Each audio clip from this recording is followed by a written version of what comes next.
Hello, everyone. Hi. Well, this is April. Hi. Say welcome to a socially distant.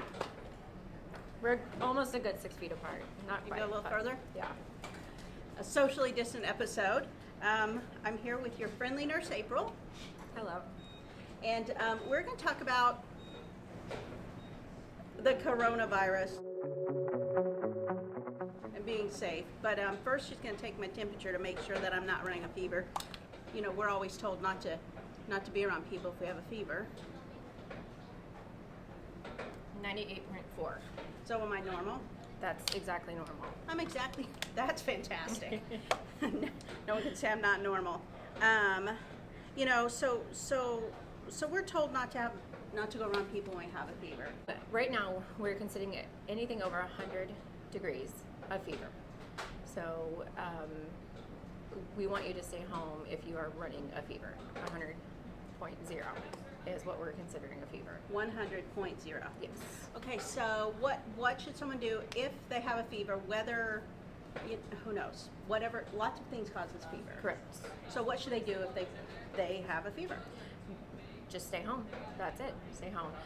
If you are miserable with a fever, have the chills, take Tylenol. That's it. If you have other symptoms, whether it be a cough, it might just be allergies, it might be the flu, it might be a sinus infection. You can call your doctor. Right now, they're not asking you to go to the doctor because it might be something more serious, like the coronavirus. You can just call your doctor and let them know what's going on. Now they're doing telemedicine where you can go over the internet and have a face-to-face with the doctor. So that way they can see and assess you without spreading any diseases that we might have. And that way they can call in a script, which is an amazing thing. Technology is amazing right now with that. So that's what doctors are asking you to do. Call in instead of go into the doctor. What are symptoms of coronavirus? Symptoms of coronavirus are, of course, the temperature. Typically, it's going to be a high temperature, 102. The dry cough. It's not going to be a wet cough with mucus or anything like that. You're going to have difficulty with breathing, shortness of air. Some people do have diarrhea. I know the funny thing now is everybody running out and getting toilet paper. Some people do have diarrhea. The shortness of air is a big deal. That is the big deal. This is where we're coming into the scary situation. People, especially with respiratory issues, cardiac issues, diabetes, this is where we're coming into this scary issue and sending people to the hospital. So if you are getting that shortness of air, that is when you definitely need to call your doctor and let them know that you are having difficulty breathing. If you are having those mild symptoms, stay home, stay away from your family members, stay away from people that are have those cardiac issues, the asthma, COPD, diabetes, because those people are more prone to getting sick. So that's something. I have a mother who is home. She doesn't drive, legally blind. She has COPD. Mm-hmm. She has diabetes. And then one of my sisters as well has MS and diabetes. So definitely they're both immune compromised.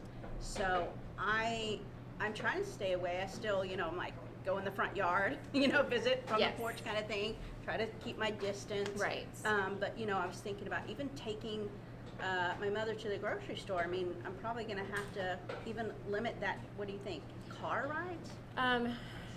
What we're recommending is you just get a list of what they need and you go shopping for them. Okay. And then do a curb drop off or a front porch drop off. It's not worth taking them out. And some grocery stores are doing the first hour of them being open, and if they're able to drive, Sure. they get to go shopping for that first hour, and then letting everybody else in after that. But it's not worth them coming out and doing shopping. So it's better for them to stay home, because if somebody's out and they cough on something and that person touches whatever they, if they have the coronavirus and they touch it, they're right there, like they can catch it. Sure, and that's even more of a concern now. We have the elderly. People still need to get out. They still need a grocery shop. Right. Is social distancing recommended? As much staying home as possible. As possible. We're here at Gambino's today. Even they have closed their lobby for dine-in purposes, but they're still open for business. People are still coming and picking up their meals and taking out. And, Mhm. Yes. And they let us film in here. We're being socially distant and very, sanitary and responsible. But a reminder that you can still go about, business, essential business. Daily lives. Grocery shopping, convenience stores. You still want to support your community as much as possible because, there's a lot of small businesses that are, not making it through this crisis, unfortunately. So do support your community as much as you can. Sure. But in a safe manner. Sure, And it's about taking precautions. carry sanitizer with you as much as, I went and got gas on the way here, sanitized my hands before I got out of the car, sanitized my hands when I got into the car. It's taking those small steps to protect everybody in your community because the way this is spread, the way the virus is spread is through your saliva. So when you cough, droplets are spread, and it's spread 3 to 5 feet. That's why they recommend staying 6 feet apart. And so that gets onto surfaces, and it can live 3 hours on surfaces. So when you cough, it goes onto the table. So that's why, I cough on this table if I have the virus. The next person that comes, if they don't clean the table, comes and sits down, touches the table. You touch your face while you're eating, and then that person can catch the virus. Sure. So within a 5-day period, I can get 3 people sick. Within a 30-day period, those 3 people can get 400 people sick. So that's how this is spread. And so that's why it's so important to wash your hands for 20 seconds. Use sanitizer because it's a silent virus for 5 days. Sure. I'm not afraid, I'm not wanting to cause panic or anxiety, but definitely the facts. Correct. And that's why when I post on Facebook, I want to post the facts. I want to educate people. I don't want to put fear in people. But this is a scary virus. And so that's why we need to catch this curve before. That's why our government is on top of it. That's why our healthcare population is on top of it. Sure, that was something that our emergency management director mentioned to me is that we don't have an excuse. We have been given kind of a heads up. Correct. We don't need to wait until it's a problem. Exactly. Like some places who are really seeing an explosion of it now. By getting ahead of it, we are protecting as many people as possible. Right. The reality is, in 6 months, we can look back and go, we might have overreacted. Or in 6 months, we can look back and say, wow, we didn't do enough. Right, exactly. I'd rather be in the I overreacted camp. Absolutely. Let me put my mask on. Yeah. We We should take this seriously. Absolutely, wear them out in public if you need to be in public, but stay home. That's what your best way to not get this virus. The more you go out, the more you're around people. So the government CDC recommends no more than 50 people at one place at one time, like downtown or in like when people would go to, like restaurants, like the parades that, for St. Patrick's Day. Graduation, things like that. The more you're around people, the more you're susceptible to spreading the virus. So you have that many people, like I said, one person can spread it to 3, can spread it to 400. So that makes that spike go up really fast, really quickly. So the more you're around people, the more that spike's gonna go up. The less you're around people, it just makes that curve go flat.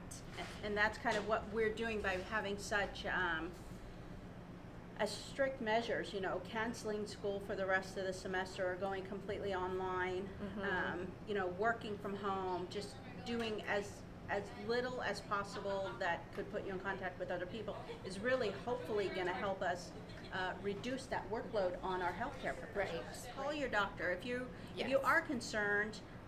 If you have a thermometer at home, take your temperature for sure. Kind of monitor that if you're not feeling well. But definitely, if you are concerned, give them a call and they will give you recommendations. Yes. I bet I'm having pizza for lunch. It sounds. I love pizza. Sounds good. Okay, well, thank you. Thank You're you for joining welcome. me, and thanks for joining us. Thank you so much. The Centers for Disease Control and Prevention is working to help keep you and your community safe from the threat of novel or new coronavirus.